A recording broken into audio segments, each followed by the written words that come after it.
បងបាទយ៉ាខ្ញុំធ្វើការហប់ដល់នេះជួយចង្កេះបងមានលំហាត់ប្រាណចង្កេះសុំមួយបងបើសិនជាអូនអ្នកអង្គុយធ្វើការនៅមុខកុំព្យូទ័រយូរហើយអត់អាចងើបឈរបានទេយើងមានពេលតែ1នាទីក៏អាចធ្វើលំហាត់ប្រាណមួយនេះអាចធូរចង្កេះដែរទី1ហ្នឹងគឺយើងអង្គុយដាក់ជើងស្របបែបនេះមកហើយយើងយកជើងស្ដាំគងចាគងបែបនេះមកហើយយើងយកដៃស្ដាំរបស់យើងចាប់ចំណុចក្រោមនេះលើក្លៀកនេះបន្តិចយើងចាប់ឲ្យតឹងហើយយើងយកដៃមួយទៀតគឺស្របកែងគ្នាគឺយើងទប់មកហើយយើងបែរមកខាងស្ដាំហើយគឺយើងស្រូបដង្ហើមចូលគឺបាននេះយើងយកកម្លាំងខ្យល់ធាក់ចូលទៅក្នុងខ្លួនរបស់យើងដើម្បីជួយកត្រាក់សាច់ដុំខ្លួនរបស់យើងដើម្បីបន្ធូរការចុករយសាច់ដុំមួយតួខ្លួនអញ្ចឹងតោះម៉ាសា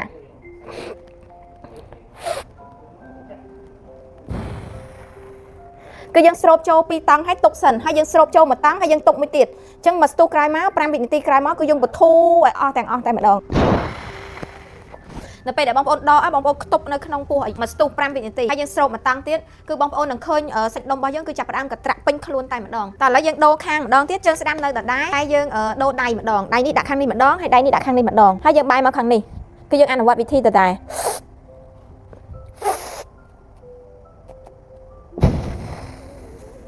ហើយបងប្អូនណាកុំភ្លេចហាត់ទាំងអស់គ្នាយើងធ្វើខាងឆ្វេងផងខាងស្ដាំផងមកបងមានពេលយើងអាចធ្វើ3សាអញ្ចឹងបងប្អូនអ្នកដែលអង្គុយធ្វើការយូរកុំភ្លេចអនុវត្តវិធីនេះគឺពិតជាអាចជួយបន្ធូរសាច់ដុំពោះចន្លោះខ្នងហើយនិងសាច់ដុំពោះបងប្អូនកាត់បន្ថយការស្ទះពិសែននិងជួយឲ្យសាច់ដុំបងប្អូនកត្រាក់បានល្អហើយសំខាន់នឹងជួយកាត់បន្ថយការឈឺចង្កេះបានលឿនទៀតពេលសាកបានផលកុំភ្លេច comment ចូលវីដេអូនេះហើយកុំភ្លេច share ចែកគ្នាបានហាត់ទាំងអស់គ្នាផងអរគុណសូមណែនាំខ្សែក្រវ៉ាត់តម្រង់ឆ្អឹងខ្នងពីគីមសានរបស់យើងដែលអាចជួយដោះស្រាយបញ្ហាឈឺចង្កេះការពារការវាយឆ្អឹងខ្នងជួយសាច់ដុំអ្នកគាត់មានបញ្ហាស្ពឹកសាច់ដុំជួយពង្រឹងសាច់ដុំចន្លោះឆ្អឹងខ្នងឲ្យមានសុខភាពល្អអរគុណ